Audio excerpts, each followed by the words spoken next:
네, 안녕하세요. 이원자입니다. 한자어를 그렇게 좋아하지는 않는데 요즘 춘래 불사춘이라는 얘기가 자꾸 생각이 나요. 봄이 왔지만 아직 봄은 오지 않았다. 봄은 왔어요. 날씨는 따뜻해지고 꽃은 피고 그렇지만 뭔가 겨울이 끝나지 않은 이 느낌, 그게 우리 내란과 관련된 이야기인 것 같습니다. 오늘 뉴스토마토 끝장 뉴스 4월 11일 금요일 라이브에서 이 이야기 집중적으로 한번 다뤄보도록 하겠습니다.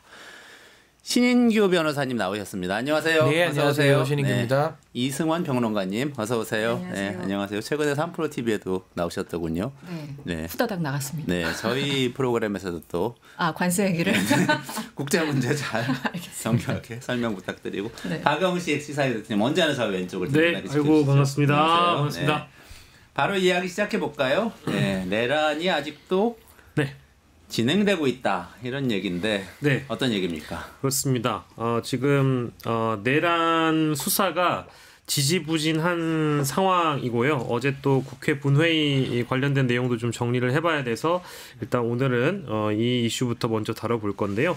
일단 윤석열 씨가 파면된 상황입니다만은 여전히 내란 세력들의 뿌리가 준동되고 있는 거 아니냐, 이제 이런 보도들이 연일 쏟아지고 있고, 또 어제 같은 경우에는 신당 창당 움직임이 있었다가 서너 시간 만에 또 철회가 되는 윤석열 신당 창당 움직임이 있었다가 윤석열 신당 그 얘기가 또 하나가 있었고요. 이 군 내부에서 내란 세력 내란 제보와 관련된 한 인사들에 대해서 색출하고 있다라는 소식도 또한 들려오고 있습니다. 이제 그 내용도 잠시 뒤에 다뤄보겠고, 21일에 있을 윤석열 재판과 관련된 직위원 판사의 결정도 함께 있었는데요.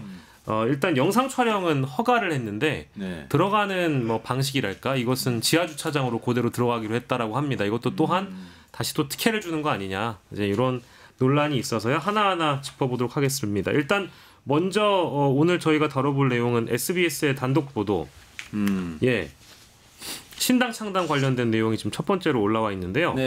윤석열 변호인 측이 어제 신당 창당 관련 기자회견을 한다고 했다가 보류하는 일이 있었습니다. 근데 이거 사실은 보수 성향의 언론들이 대부분 윤석열은 이 신당 창당에 관여하지 않았다. 이건 석동현 변호사 측의 워딩으로 일단 그렇게 따서 보도를 했고요.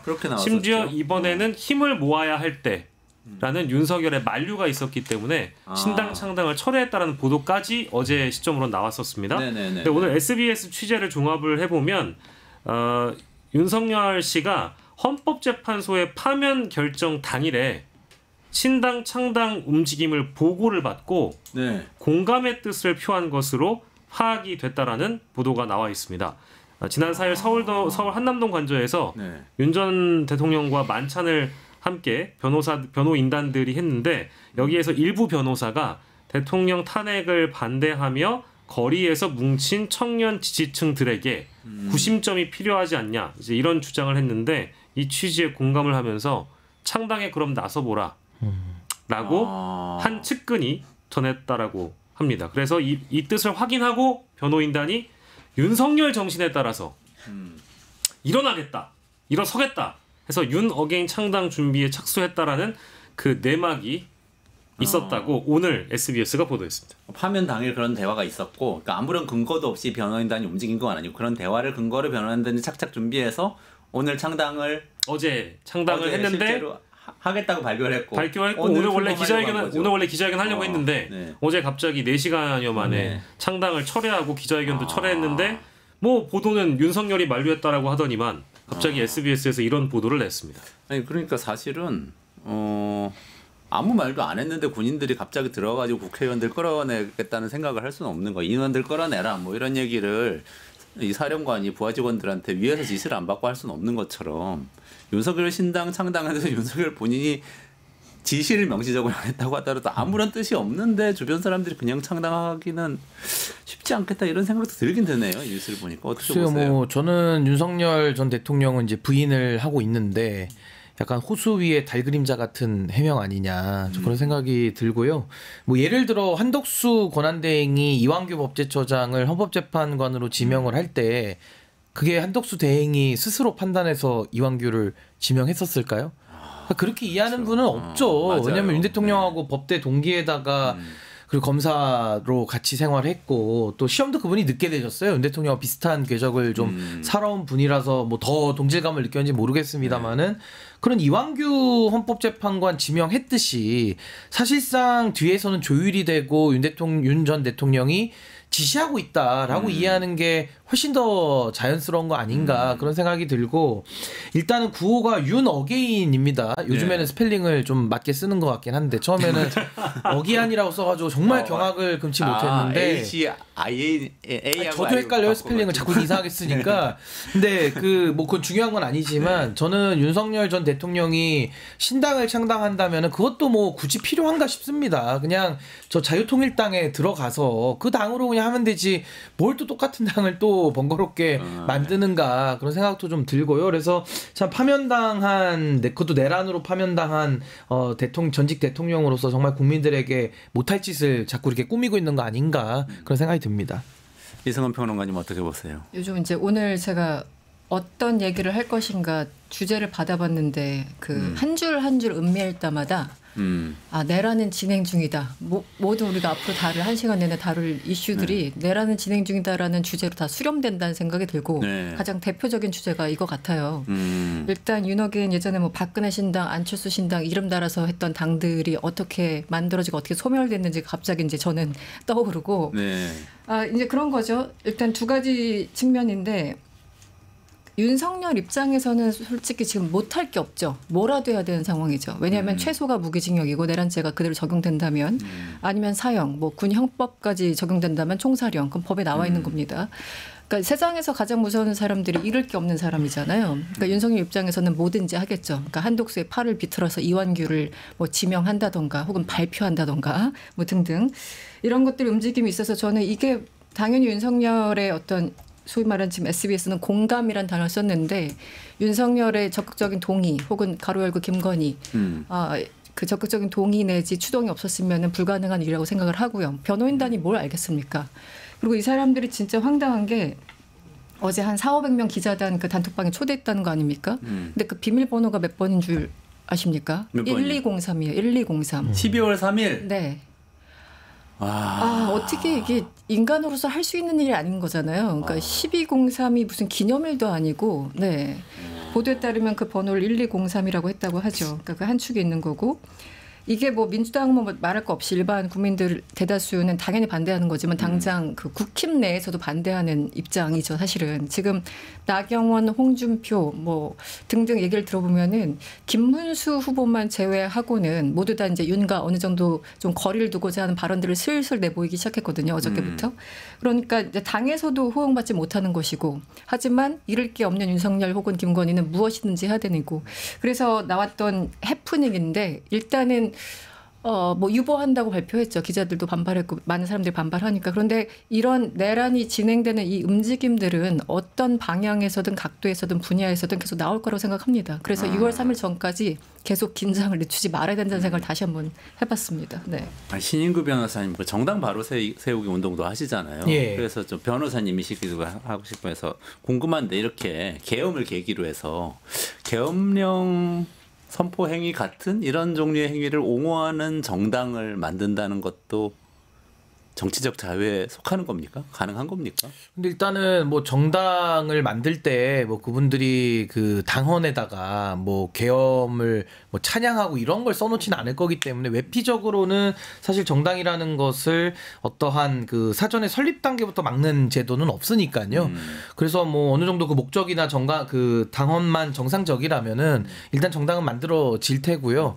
그것이 만약에 활동에 있어서 반민주적인 행동들이 나온다면 그때서야 이제 정당 해산의 대상이 되는 걸 텐데 참 윤석열 전 대통령이 우리 평론가님 말씀하신 대로 뭐 할 수 있는 건 다 할 걸로 저도 봅니다. 그래서 이거는 뭐 합리와 이성, 상식을 벗어난 행동들을 지금까지도 해왔기 때문에 저는 오히려 지금 같은 상황에서 당을 만드는 게 너무 말이 안 되는데 또 그들의 입장에서 보면은 또 하고도 남을 것 같다라는 생각이 들어서 저는 차제에 그냥 할 수 있는 거 다 했으면 좋겠어요. 그냥 당도 만들고 뭐 김건희 씨가 출마를 하든 뭐 아니면 그 당에서 뭐 할 수 있는 일들을 다 해서 전 오히려 차라리 이번에 그 대선을 통해서 심판을 더 명확하게 받는 게 낫겠다. 괜히 어줍지 않게 분칠하고 또 세탁기 돌려가지고 괜찮은 척하고 뭐 반성하는 척하고 이런 식으로 갈 게 아니라 할 걸 다 해가지고 저는 오히려 국민들에게 처절한 전 심판의 몽둥이를 더 맞아야 되는 거 아닌가 저 그런 생각도 좀 듭니다. 그러니까 좋아서 찬성하는 게 아니고요. 더 강력한 심판을 위해서 뭐 하는 것도 말리진 않겠다 뭐 그런 입장입니다. 그러니까 윤석열이 청년을 좋아한대요. 그러니까 실제로 어제 중앙일보 보도를 보면 대통령실 관계자가 여론조사 언급을 하면서 지지율이 40은 나와야 된다. 계속 이제 이렇게 조언을 하니까 고언을 하니까 아 나는 그런 여론 신경 안 쓴다라고 얘기를 하면서 다 방법이 있다. 여론을 살피는 법이 있다라고 얘기를 해서 그 관계자가 굉장히 머쓱해졌다라는 거예요. 그래서 알고 보니까 윤석열이 나중에 그 보는 유튜버들 얘기를 들어보니까 다 젊은 이른바 우파 뭐 저 같은 이제 상식적인 사람이 보기에는 젊은 극우 유튜버들을 칭송하고 좋아하고 했다라는 겁니다. 그래서 생각해 보시면 4월 4일에 관절을 나올 때도 자유대학 소속 청년들 대통령실이 동원을 하잖아요. 네, 그것도 있고 그리고 어제 신당 창당 관련된 언급들을 보면 김계리 변호사나 배모 변호사도 다 상대적으로 변호인단에서 가장 젊은 변호사들이 일단 뛰어나왔고 공개적인 활동을 하려고 일단 뛰어나왔고 뭐 오늘 같은 경우에도 뭐 SBS 보도에 나온 내용을 토대로 보자면 청년들 대통령 탄핵을 반대하며 거리에서 뭉친 청년 지지층에게 구심점이 필요하다라고 이제 계속 뻔뿌질을 하는 거 아니겠습니까? 그러니까 이제 윤석열이 청년을 좋아한다는 걸 아는 사람들이 윤석열로 장사를 해먹어야 되는 극우 인사들이 윤석열의 유니버스와 이 가상 세계를 존치시키고 계속 부추기고 제도권 정치에 윤석열의 흔적을 남기고 제도권 언론에도 이름을 자꾸 새기려고 하면서 장사를 하려고 하는 것 같아요. 그래서 윤석열을 하나의 어떤 좀비로 만들어서 우리 정치에 어떤 영향을 끼치려고 하는 거 아니겠느냐. 하지만 뭐 이제 신은규 변호사님 말씀처럼 해볼 테면 해봐라 이런 분들도 계시지만 저는 이제 이런 움직임 자체가 바람직하진 않다. 네. 그러니까 그렇게 정당만 만들어 출마를 하면 국민들이 딱 뭐 말씀하신 대로 신인구 변호사 말씀대로 딱 심판을 해주면 뭐 사실은 잠잠해질 수도 있는데 더 걱정되는 건 사실 아까 말씀하신 것 중에 군 내부의 움직임이 있다 이 말씀하셨잖아요. 그거 어떤 내용인가요? 그러니까 군 내부에서 내란 관련 제보자들을 이제 색출하려고 하는 움직임이 있다라는 말씀을 아까 초반에 잠깐 한 줄 정도로 드렸는데 일단은 계엄 관련 제보자를 색출하거나 이런 움직임들이 있다라는 겁니다. 이게 일단은 청주공항 폭파 등의 임무를 부여받은 정보사령부 소속 HID 블랙 요원들이 비상계엄 해제 후에도 부대로 복귀하지 않고 있다. 이제 이런 의혹이 제기된 바 있었잖아요. 근데 이제 이런 의혹이 비상계엄 반대를 했던 군 관련 제보자들을 통해서 민주당 쪽, 범야권 쪽 의원들을 통해서 제보가 들어오고 있다라는 건데요.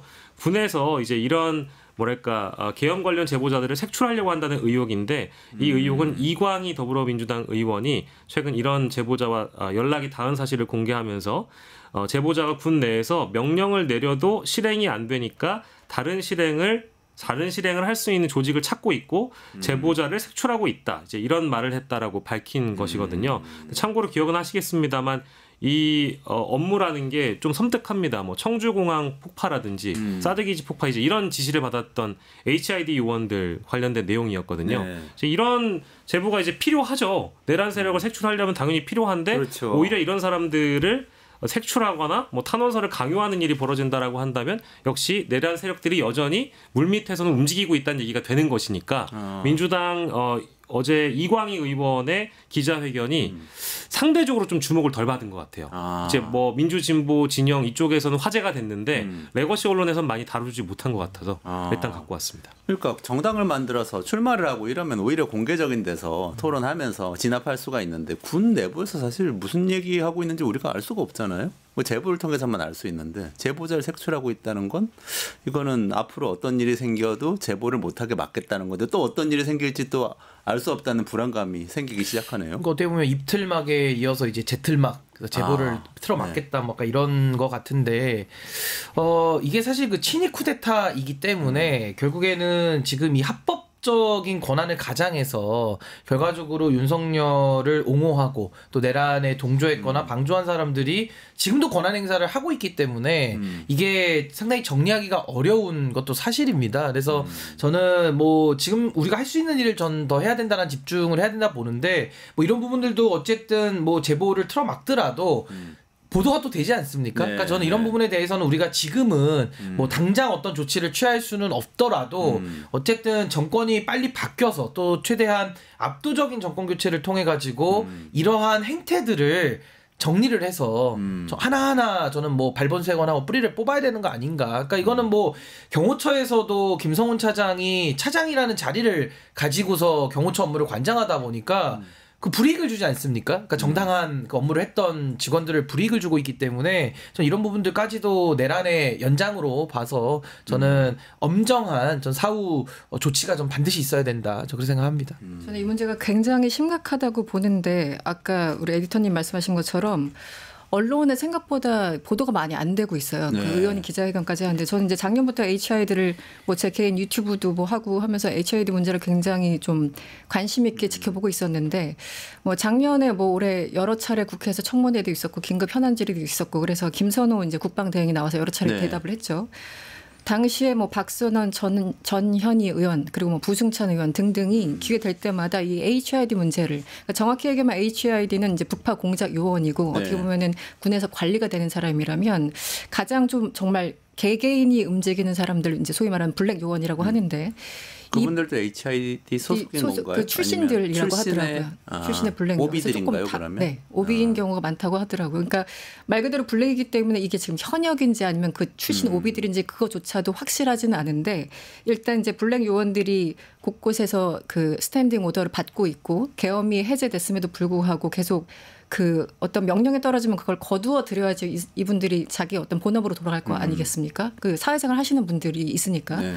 군인이 아니라. 그래서 이런 것들 이렇게 쭉 얘기를 하다 보면 김선호 당시 국방대행은 12월 24일 날 제가 체크해 보니까 뭐 HID든 뭐 이런 요원들은 다 무기를 반납하고 지금 복귀했다라고 국회에서 발표를 합니다. 네. 그런데 실제 나중에 제보 이광희 의원들의 그 제보자 그 전화 내용들 보면은 그 발언이 끝나고 다음 날인 12월 25일 그러니까 크리스마스였죠. 네. 그날 새벽 4시 15분경에 무기를 반납한 것으로 보도가 됩니다. 그 얘기는 김선호 대행이 모르는 또 다른 것들이 움직이고 있다는 거죠.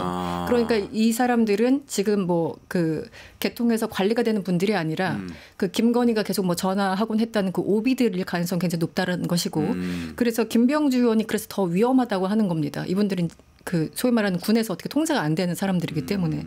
그런데 이광희 의원한테 처음에 이분이 이제 지역구가 이 충청도 쪽이잖아요. 그래서 이제 제보가 왔는데 어제 긴급 그 기자회견을 다시 한 이유도 이분들이 여전히 고통스러워하고 심지어 그 제보를 했다라는 이유만으로 지금 색출당하고 그리고 본인들의 애초에 그 명령을 내린 그것을 시행할 다른 사람을 찾고 있다는 겁니다. 이게 후자가 지금 더 위험한 거죠. 제보자 색출도 위험하지만 자기네들 임무를 그 임무라는 게 뭐겠습니까? 윤석열한테 이롭게 하는 무엇인가 하겠죠. 그렇죠. 근데 최근에 이제 뭐 러시아제 무기 뭐 해서 뭐 이재명 대표에 대한 뭐 암살 뭐 의혹 등등이 나왔잖아요. 이 모든 것들 연결시켜 보면 이게 여전히 끝나지 않았다라는 생각이 들어서 좀 언론에서 그 좀 관심을 가져야 된다는 생각을 하고 그리고 이게 처음에 김병주 의원 같은 경우는 너무 이제 허언 같아서 혹은 음모론 같아서 얘기를 하지 않았었는데 나중에 노상원 수첩과 맞춰보니까 이게 그냥 허언이 아닐 거라. 그러니까 제보 들어온 것이 굉장히 퍼즐이 맞춰진다는 얘기를 했었거든요. 그래서 모든 의원들이 처음에 제보 받았을 때 굉장히 말 조심을 하다가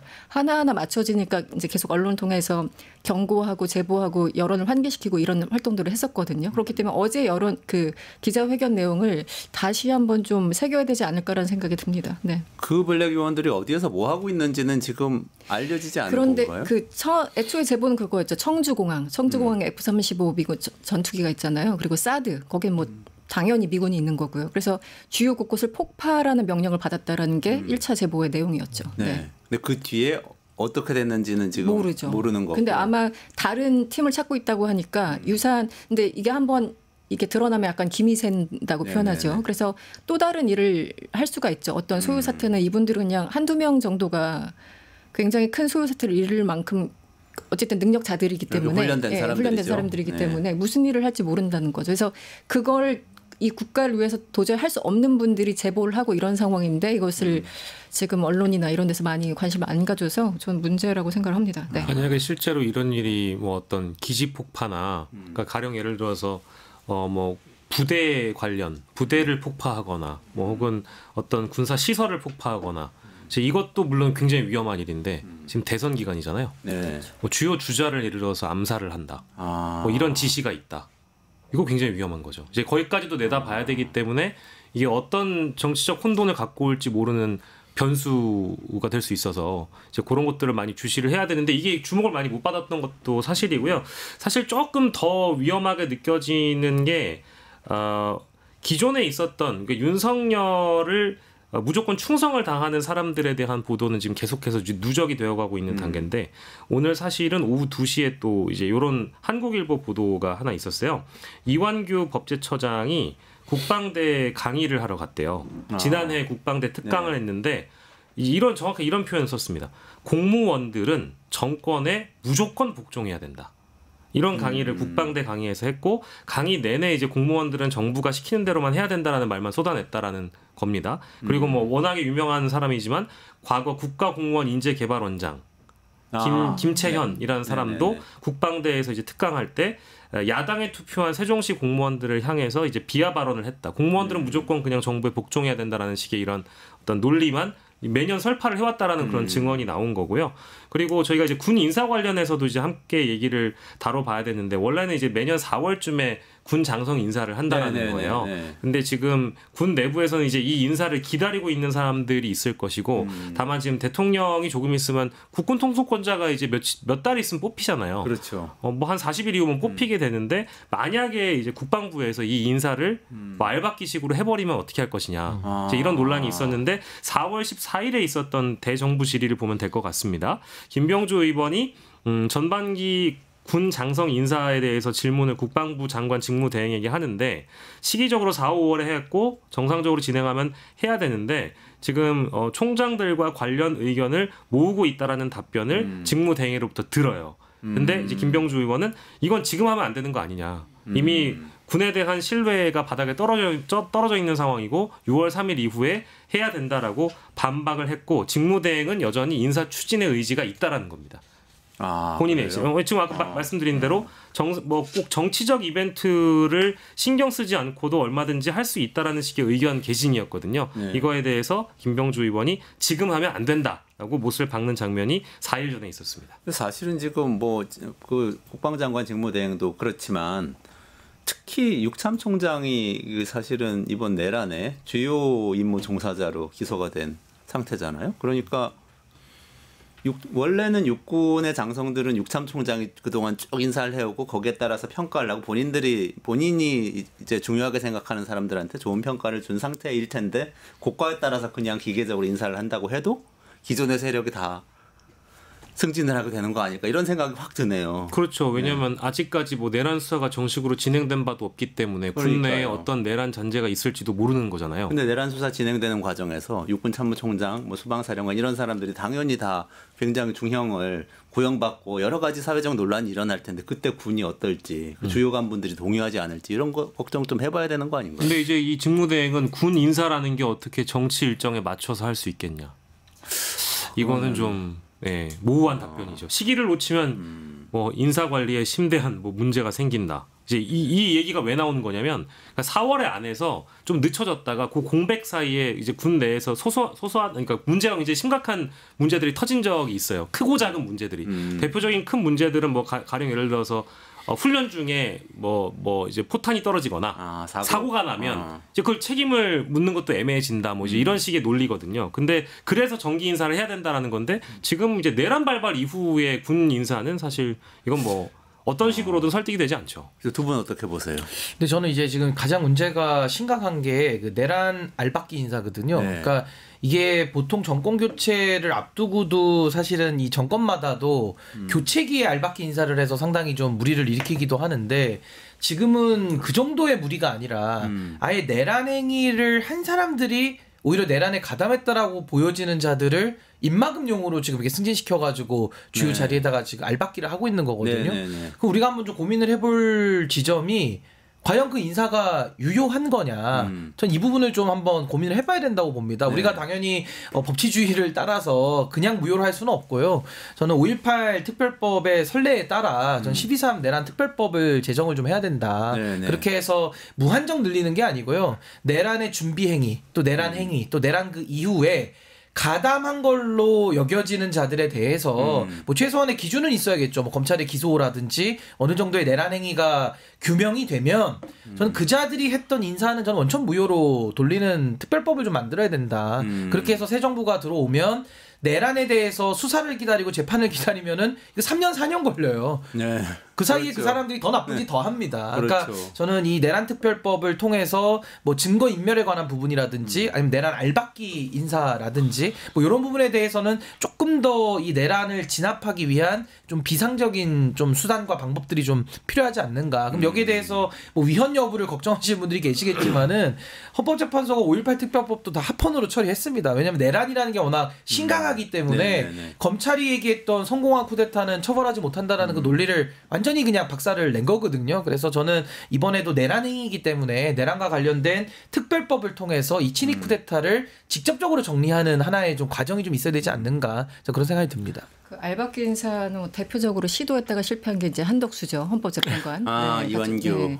네. 실패했고 그런데 앞서서 가장 성공한 케이스가 서울경찰청장이죠. 제가 예전에 네. 박현수. 박현수. 네. 네. 3년 동안 3계급 초고속 승진을 한 자고 네. 용산 대통령실 그것도 이명박 박근혜 그 보수 정권 그때마다 청와대나 혹은 용산 대통령실에 가가지고 계급장을 하나씩 올려가지고 다는 그 신묘한 기술을 보여준. 그리고 얼마 전까지만 해도 행안부 검찰국장으로 있다가 이제 이번에 치안정감으로 승진해서 서울경찰청장 직무대리로 임명됐잖아요. 그래서 실제 지금 활동을 하고 있습니다. 그러니까 이건 성공한 케이스죠. 소위 말하는 알박기. 그런데 제가 뭐 다른 것도 다 중요하지만 서울경찰청장이 특히 중요한 이유는 그 선거 과정에서 사실 이제 관리를 하잖아요. 앞으로 이제 45일 그렇죠. 남은.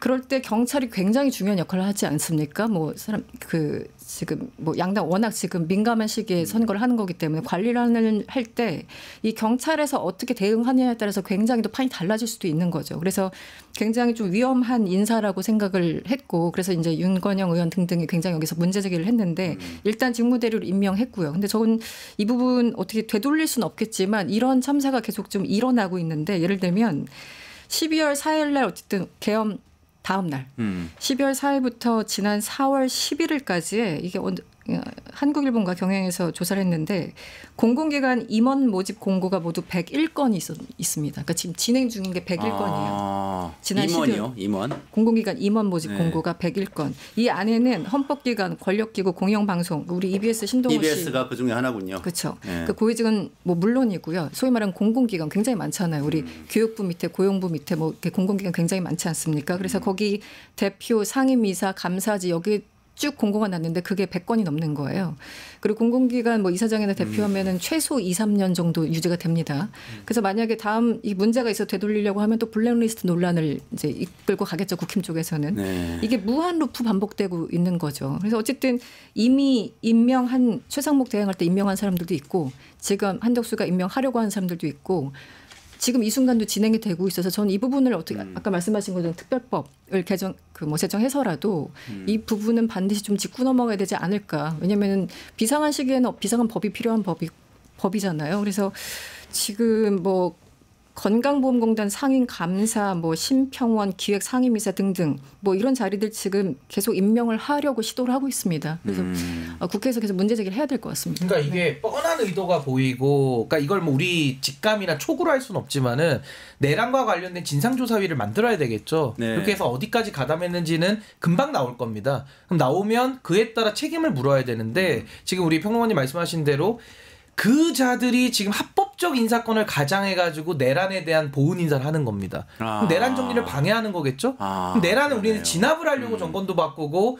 진압을 더 해야 되지 않겠습니까? 그러려면 이제 법적 근거가 필요하니까 제가 아까 말씀드린 대로 5.18 특별법을 그대로 벤치마킹을 해서 12.3 내란 특별법을 만들어야 되는데 거기서 그때 당시에 항상 그 화두는 그 공소시효 문제였습니다. 시효라는 거를 뛰어넘기 위해서 특별법이 필요했고 그 YS 대통령이 결단을 한 거거든요. 물론 합헌 나왔습니다. 그러니까 전 이번에는 뭐 시효 문제는 아니고요. 이게 뭐 오래된 내란이 아니지 않습니까? 그럼 지금의 문제는 뭐냐? 이 화두는 내란 알박기 같이 친위 쿠데타가 일으킨 내란 방해. 전 이 부분을 정리를 해야 된다. 그러려면 우리가 법적 근거가 필요하니까 저는 12.3 내란 특검과 더불어서 내란 특별법을 반드시 만들어가지고 전 이 알박기 인사 저는 또 특히나 뭐 모든 범위의 인사를 다 물어돌리는 게 혼란이 있다면은 권력기관이라든지 주요 기관들이 있을 겁니다.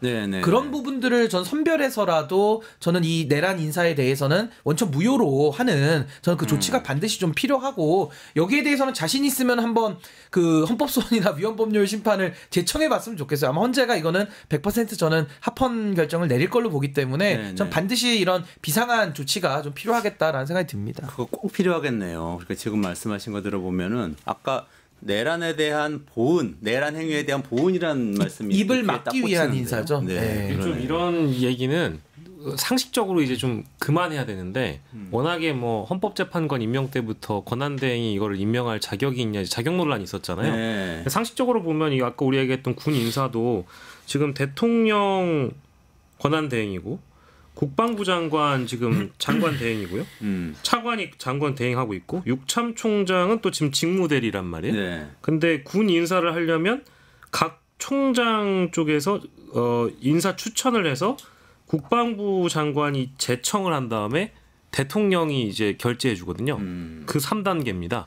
근데 지금 보니까 육참총장 지금 직무대리잖아요. 그럼 군 인사를 만약에 한다고 하면 여기서 직무대리가 추천하고 차관인 국방부 장관 그 권한 직무대행이 이걸 또 제청을 한 다음에 한덕수가 이걸 임명하는 거예요. 그러니까 여기에 무슨 정당성이 있냔 말이에요. 그러니까 원래 이런 상황에서는 인사를 하는 게 아니죠. 그렇죠. 근데 이거를 지금 걱정을 하고 있다라는 게 참. 아니 뭐 대선까지 나오겠다고 지금 한덕수 대행이 하고 있는 이 비정상적인 상황에 저는 이 비정상을 우리가 눈뜨고 볼 수는 없다. 그럼 말씀하신 대로 이 비정상을 바로잡기 위한 정말 비상의 조치들이 저는 반드시 필요하기 때문에 이거는 시간을 더 끌 일이 아니고요. 지금도 민주당을 중심으로 한 야권들은 이 부분을 미리 지금 준비를 해놔야 됩니다. 당장 법을 통과시키라는 얘기가 아니라 준비를 해놓고 바로 전 정권이 바뀌면 이제 거부권을 쓸 일이 없잖아요. 저는 바로 이거는 법을 통해서 집행에 바로 들어가야 된다. 그러니까 지금 준비를 해야 될 거라고 저는 봅니다.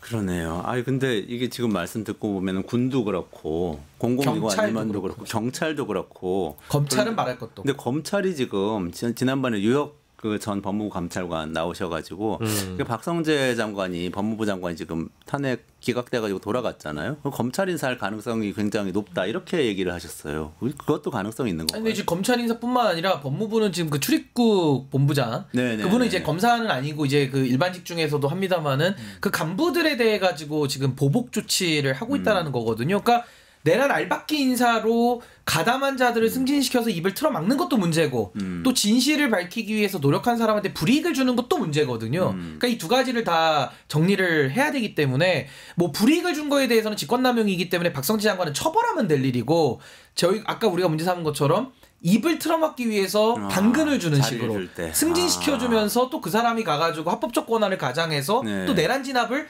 정부는 바뀌어도 계속 회방을 놓을 겁니다. 그렇죠. 그럼 이걸 언제까지 우리가 지켜보고 강 건너 불구경하듯이 해야 되겠느냐. 전 좀 더 적극적이고 비상한 조치들을 지금은 더 연구를 해야 될 때다. 전 그렇게 봅니다. 그런 와중에 지금 대통령실하고 경호처 내란 관련 수사도 진행이 잘 안 되고 있잖아요. 그렇죠. 뭐 저희가 얼마 전에 다뤄봤던 대로 이제 경찰 특수단이 대통령실과 한남동 공관총 압색하러 갔다가 이제 무산이 돼버린 거. 그게 벌써 6번째 그 압수수색 실패고요. 그리고 안가 관련된 것은 이미 검찰이 영장 청구를 안 해준 게 3번이나 됩니다. 그러니까 이런 식으로 움직이고 있고 일단 좀 정리를 해보면 지금 체포영장 집행을 막은 혐의는 이렇게 수사가 안 되고 있고 김성훈 차장 같은 경우에도 뭐 마찬가지로 지금 수사가 안 되고 있고 증거인멸 기회는 줄 대로 다 준 것 같고요. 그리고 비화폰 서버 압수수색 이것도 지금 안 되고 있고요. 그리고 대통령실 인사들은 사표 내고 지금 아직까지 자리를 지키고 있는 상황이잖아요. 한덕수가 그렇죠. 받아주지 않아서. 그러니까요. 여기 심지어 어제 저희가 전달해 드렸습니다만 처음에 제가 얘기했던 압수수색 실패를 하게 만든 장본인 정진석과 김성훈이라고 말씀드렸습니다. 정진석 비서실장은 심지어 또 입건된 상황이에요. 그렇고요. 그리고 내각과 관련된 수사도 지금 일부 국무위원들 조사 제가 알기로는 한두 차례 조사한 것 말고는 진척이 없고요. 이완규 처장 비롯해서 박성재, 이상민, 김주현 이 안가도 굉장히 중요한데 안가 수사도 중요한데 여기는 지금 이거 역시도 지금 진척이 없고 최근에 있었던 보도 다시 정리해드립니다만 대통령실 참모들 다 휴대전화 다 교체했고요. 네. 이게 전부입니다.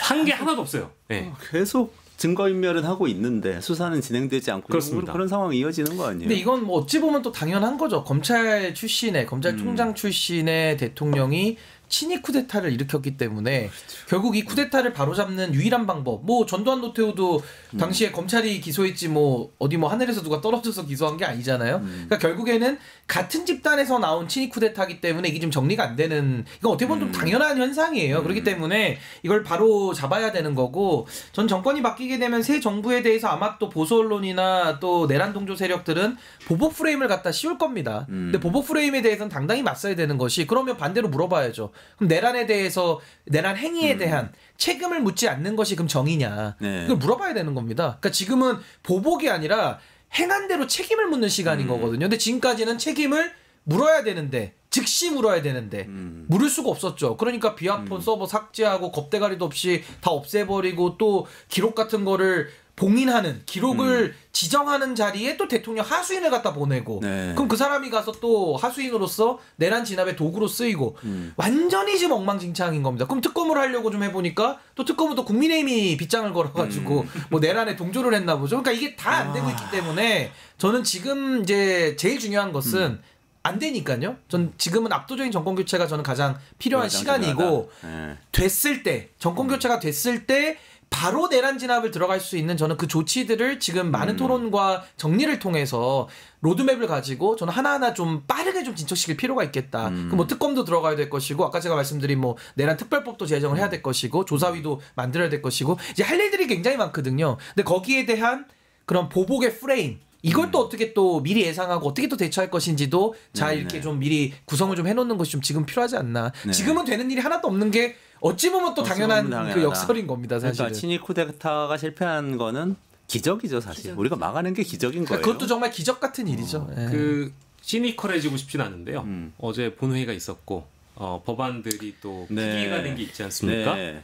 저 어제 그거를 생방송으로 보면서 어떤 생각이 들었냐면 내란 특검 법안 포함해서 내란 특검법, 명태균 특검법 재표결 했는데 다 폐기됐잖아요. 다 안 됐잖아요. 다 안 됐잖아요. 다 안 그거 됐죠. 보고 나서 예전 같았으면은 그 어쨌든 뭐 거부권을 행사하고 국회로 넘어와 가지고 제2요구에 붙이는 거니까 간절하게 좀 바라볼 만도 하잖아요. 네. 근데 이제는 어제 보면서 뭐 또 당연히 국민의힘이 반대하겠지. 네. 아슬아슬하게 또 뭐 100몇 표 나와서 안 되겠지 했는데 정확하게 안 됐거든요. 그래서 어제 같은 경우에는 내란 특검법 찬성 197표, 반대 102표였어요. 국민의힘에서 조금 움직였다고 하더라도 6명 정도 뭐 이탈했다? 이 정도에 대해서 희망을 거는 것도 이제 지겨워가지고요. 그냥 정권 바뀌면 아까 내란 특별법, 뭐 내란 조사 특별위원회 이런 거 해가지고 정말 진짜 이거는 내란의 가담자들은 진짜 뿌리부터 아무튼 뭐 열매까지 전부 다 털어버려야 된다는 생각이 들어서 조금 제가 회의적으로 말씀드리고 싶진 않은데 그냥 이거 싹 정리해 온 김에 말씀드리면 최혜병 특검법 3회 통과 3회 거부 폐기됐고요. 김건희 특검법 4회 통과 이제 국회 통과를 말씀드리는 겁니다. 4회 거부 뭐 상설까지 포함해가지고 폐기됐죠. 내란 특검법 2회 통과 2회 거부 상설 포함해가지고 어제 폐기됐죠. 명태균 특검법 1회 통과 1회 거부 어제 197표 반대 94표 무효 4표로 폐기됐죠. 하나 통과된 거 있습니다. 어떤 건지 궁금하실 뭐죠? 텐데 인천 세관 마약 수사 외압 상설 특검법 통과됐는데 임명 안 했죠. 아, 임명을. 권한대행들이 임명 안 했잖아요. 임명 안 하면 또 못하죠, 그건. 하나도 안 됐습니다. 저는 이거 제가 이렇게 정리하고 쓰면서 아, 우리 이게 그동안 이럴 수 있는 방송했던 건가? 아이템인데. 야 이게 이럴 수 있는 건가라는 생각이 드는 거예요. 아니, 근데 이게 약간 보면은요. 배구하는 것 같아요. 배구할 때 보면 리시브를 하고 네. 세터가 올려주면은 스파이크를 때려가지고 그렇죠. 이 3단으로 이루어지잖아요. 네. 지금 똑같지 않습니까? 내란을 일으키고 거기에 대해서 진압하려고 법을 만들면 한덕수가 거부를 해주고 거부해주면 국민의힘이 스파이크를 때려가지고 무산을 시켜서 모든 걸 지금 다 틀어막고 있지 않습니까? 그러니까 여기에 대해 가지고는 정말 정리가 하나도 된 게 없기 때문에 이제 앞으로 할 일이 되게 많은 거죠. 그러니까 이거를 갖다가 정말 체계적이고 아주 정광석화처럼 초장의 끝을 내버려야 되기 때문에 저는 그 부분에 대한 준비가 지금 이 대선과 맞물려서 좀 물밑에서는 좀 상당한 부분은 좀 준비가 좀 돼야 된다. 그런 생각이 듭니다.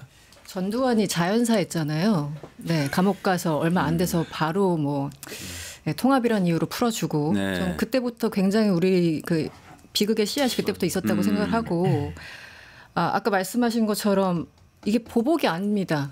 벌을 어떤 죄를 지었으면 거기에 대해서 그냥 법에 의해서 처벌을 하자는 거예요. 이게 뭐 그렇죠. 보복이나 감정적인 것이 아니라 그리고 법에 따라서 제대로 처벌하지 않으면 윤석열 같은 괴물이 또 나옵니다. 앞으로 또 나올 거예요. 그래서 무조건 무기징역 상역 법대로 사형 법대로 하자는 거고 지금 그 이제 윤석열 아바타들 있죠. 뭐 그 걸어다니는 헌법 위반자들 한덕수 최상목 우리 많이 봤습니다. 그런 사람들이 저는 사실 곳곳에 깔려 있다는 게 너무 끔찍하고 요즘 사태를 보면은 한덕수와 최상목 같은 사람들이 이 고위 관료로 지금 한 3, 40년 그 자리에 있는 거 아니겠습니까? 네. 저런 자들이 있는데 우리나라가 지금 여기까지 GDP 12위까지 올라온 것 자체가 너무 대단하다는 생각이 오히려 들고 이번에 제대로 좀 처벌해야 되고 저는 하나 또 민주당 의원들의 좀 얘기를 듣다가 최근에 좀 화가 난 게 1월 초였는지 그 뭐 실명은 거론하지 않겠습니다. 민주당의 검찰 출신 모 의원이 검찰 수사를 한번 믿어보자라는 얘기를 했어요. 그리고 오늘 오전에 민주당 역시 판사 출신의 모 의원이 지기현 판사가 무슨 짓을 하는지 다 보고 있는데 불구하고 한두 번 조금 더 지켜보자 이렇게 안이한 얘기를 하고 있어요. 황당하죠. 네. 아니 국힘 의원들 발언인 줄 알았어요. 나중에 보니까 민주당 의원들 발언입니다. 지금 내란은 진행 중이고 모든 사람들이 지금 걸어다니는 헌법 위반자를 자처하고 있는 상황에서 민주당 의원들이 조금 더 각성했으면 좋겠다는 생각이 듭니다. 예, 긴장을 늦추지 말고. 네. 근데 저는 이렇게 보시면 좋을 것 같아요. 그 윤석열에 대해서 지기현 부장이 구속 취소를 말도 안 되는 논리로 인용을 했고 심무정이 합세를 해서 풀어줬잖아요. 거기에 대한 작용의 반작용이 뭡니까? 내란 수괴가 지금도 재판받으러 갈 때 차 타고 다니면서 또 지하 주차장까지 들어가서 또 엄호를 받아요. 거기에 대한 또 허용한 거죠. 그렇죠. 그러니까 뭐 촬영만 활용한 거니까요. 그러니까 이게요 작용이 있으면 그러니까 지기현의 내란 동조 작용이 있으면 어떤 반작용이 있냐면 국민들이 지금은 내란이 활활활 진행 중이구나라는 반작용이 생기는 겁니다. 그럼 더 큰 심판에 불이 붙겠죠? 그러니까 저는 아까 우리 박영식 앵커님께서도 쭉 정리해 주시면서 더 이상 기대가 없다라고 하셨는데 기대가 없어도 더 넣어야 됩니다. 더 넣어서 더 거부권을 더 쓰게 만들어야 됩니다. 또 국민의힘이 더 막겠죠. 더 막는 걸 남겨놔서 지금 뭐 6번, 4번, 3번 막 이렇게 나오는데 이걸 두 자릿수까지 만들어놔야 돼요. 그렇게 해서 국민들이 얼마나 이자들이 철저하게 내란을 은폐하고 내란을 진압을 방해했는지를 역사에 남겨놔야 거기에 대한 저는 작용이 있으면 또 반작용이 있는 겁니다. 반작용을 가지고 로드맵을 짜서 전광석화처럼 정리를 해나가야 되지. 그걸 안 하면 이건 너무 어렵다. 그러니까 저는 민주당의 안이함에 대해서는 전 뭐 그것도 비판 받아야죠. 근데 거기에 대해서는 어떤 개개인의 그런 안이함보다도 지금 과연 내란 진압을 위한 로드맵을 좀 짜고 있는가. 이걸 만약에 안 하고 있다 그러면 그건 비판을 받을 것인데 저는 해야 된다고 봅니다. 그러니까 지금은 대선이긴 합니다만은 뭐 대선이라는 게 국민의힘이나 이 보수 쪽이 지금 지리멸렬해가지고 사실상 좀 싱거운 대선이 되고 있잖아요. 이걸 그냥 좋아하고 권력이 온다는 거에 만족할 게 아니라 즉 국민들의 마음 또 광장의 민심은 이걸 어떻게 정리할 거냐. 이거 굉장히 어려운 숙제가 지금 앞에 놓여 있는 겁니다. 거기에 대한 체계적인 정리가 지금 좀 돼야 된다. 지금 전 그걸 준비해야 될 시기라고 저는 봅니다. 그렇군요. 근데 또 제가 조금 이상한 거는 아까 잠깐 짚어주셨는데 국민의힘 그 대선 경선하는 거를 보면은 윤석열 씨로부터 좀 거리를 두려는 발언을 조금씩 하잖아요. 이분들이 그러니까 윤석열 씨의 계엄 그리고 계엄 옹호론자도 갑자기 어딘가로 사라진 것 같아요. 계엄 자체는 잘못된 것이다 다 이렇게 말하고 있고 그런데 국회에서 막상 의결할 때는 다 이것과 관련된 법안들 다 부결을 시킨단 말이죠. 이건 어떻게 봐야 돼요? 아니 그게 정확한 게요. 말로는 탈당 얘기도 하고 뭐 사과 얘기도 일부 합니다만은 법안을 꼭 통과시키면 이렇게 또 부결시키잖아요. 그러니까 입만 산 거죠. 입만 살고 주구장창 거짓말만 하는 겁니다. 국민들 앞에. 그러니까 더 심판받아야죠. 국민의힘 의원들이. 네, 그래서 저는 실제 마음속은 계엄과 내란을 옹호하고 있다. 아니 마음속은 그 제2결이 더 진실 아닙니까? 표가 진실이죠. 아니 그것도 어둠의 장막 안에서 무기명으로 투표한 그게 진심이지 밖에 나와가지고 뭐 윤 대통령 뭐 손절하자 이거는 말장난이죠. 말장난이고 어떻게 보면 국민을 또 한 번 속여서 대선 때 어떤 유의미한 결과를 얻어보겠다라는 전 사익축으로 보여지고요. 전 여기에 대해서는 그러니까 지금 국민의힘이 뭐 안철수 의원을 비롯해서 뭐 탈당 윤 대통령에 대해서 얘기하고 하는데 의미 없는 얘기죠. 그 안에서 그게 무슨 메시지가 효력이 있겠습니까? 그래서 저는 국민의힘에 대한 처절한 심판이 전 반드시 더 이어져야 된다. 저를 봅니다. 이건 뭐 짧게만 제가 딱 10초만 주시면 국민의힘은요. 대화가 좀 된다라는 분들 가령 이제 미디어에 많이 나오셔가지고 뭔가 좀 온건파 상식적인 것 같고 아 이분은 좀 대화가 되는 것 같고 이런 분들이 있잖아요. 그런 분들한테도 물어봐야 돼요. 이거 내란이었습니까 아니었습니까? 그런 분들조차도 내란이라는 표현을 굉장히 불편해요. 내란이 아니었다고 얘기합니다. 비상계엄에 반대하지만 그건 내란이 아니었대요. 그거부터 반성해야 돼요. 그러니까 규정을 해야 됩니다. 내란이었냐 아니었냐 그것만 대답하면 됩니다. 근데 내란이 아니었기 때문에 애매하게 지금 선 긋고 있는 거거든요. 이게 문제인 것 같아요. 내란이었기 때문에 반성과 성찰을 하고 국민의힘의 간판을 바꾸든지 해야 되는데 내란이 아니었다고 얘기를 하니까. 아니 예를 들면 어떤 사람이 조폭에게 맞고 있습니다. 근데 제가 지나가면서 목격을 하거든요. 근데 제가 거기에 대해서 그 신고를 하든 아니면 가서 뜯어 말리든 어떤 조치를 해야 되는데 제가 만약에 가만히 구경만 하면서 안타까워만 하는 거예요. 그럼 그 사람은 나중에 어떻게 평가받아야 됩니까? 그 폭력행위에 넓게 보면 동조했다고 볼 수밖에 없는 거예요. 그렇죠. 그러니까 지금 국민의힘에 합리파라는 사람들의 행동이 딱 그런 겁니다. 그러니까 지금 누가 막고 있고 집단폭력을 당하고 있으면 신고를 하든 가서 막든 뭔가 조치를 해야 되는 거거든요. 근데 국민의힘의 소위 합리파 뭐 예를 들면 민심에 뭐 부합한다는 사람들 나열을 한번 해보십시오. 그분들이 하는 행동은요. 말로는 뭐 잘못했다는 취지로 들릴 법한 약간 달콤한 소리들을 하는데 막상 당에 들어가가지고는 어떤 적극적인 행동하지 않아요. 그러면 그것은 DJ 대통령이 말했던 행동하지 않는 양심은 악의 편이라 그랬거든요. 맞습니다. 저는 그 말이 적용이 바로 된다고 봅니다. 정말 공감되네요. 속으면 안 됩니다. 거기에. 속으면 안 됩니다. 우리 사실은 우리 이게 너무 과거 얘기라서 과거 얘기하고 미래 얘기하려고 이재명 대표의 공약과 이런 얘기 막 잔뜩 준비해놨는데 어떻게 할까요? 과거에 다음 주로 넘길까요? 저는 아까 충분히 말씀하시고 박영실 에디터 말씀하신 거 하겠습니다. 갑자기 생각이 났는데 제가 예전에 기자 생활할 때 무슨 이제 법안 가지고 싸울 때 하여튼 옛날에 취재할 때 애매하게 얘기하는 의원들이 있어요. 그래서 이제 뭐 상임위원 같은 경우는 뭐 20명 안쪽이니까 설문을 돌립니다. 그러니까 쉬우니까. 그래서 설명을 또 해서 그래서 정확하게 이 법안에 대해서 어디를 반대한다는 거냐, 정확하게 네 의견이 뭐냐라고 그래서 명징한 문장으로 질문을 합니다. 거기에 답을 하고 혹은 안 해요. 안 한 사람은 거기에 대해서 반대한다는 거죠. 그 300명에 대해서 정확하게 한번 물어봤으면 좋겠어요. 이번에 대해서 이번 사태에 대해서 정확하게 너는 내란이라고 생각하느냐 안 하느냐 한번 물어보면 이번에 이탈표 6표가 어디서 나왔는지 대충 감을 잡을 수 있지 않을까 이런 생각도 갑자기 들었어요. 그렇군요. 알겠습니다. 일단 여기까지 정리하고 그래도 서운하니까 이 내용만 좀 브리핑을 하시고 정리를 하는 게 좋을 것 같습니다. 뉴스토마토가 12.3 내란을 막아낸 시민영웅 1000명 찾기 프로젝트를 진행합니다. 내란을 막고 탄핵 소추를 이뤄낸 시민영웅 1000명을 찾아내 대한민국 민주주의의 역사로 기록하고 시상의 본보기로 삼음으로써 민주주의를 더 널리 확산하기 위한 프로젝트입니다. 이 과정에 직접 참여했거나 참여자를 추천해 주실 분들은 우측 제보하기 QR코드나 아래 메일로 추천 및 제보해 주세요. 많은 참여 바랍니다. 뉴스토마토와 함께해 주실 분들을 기다립니다.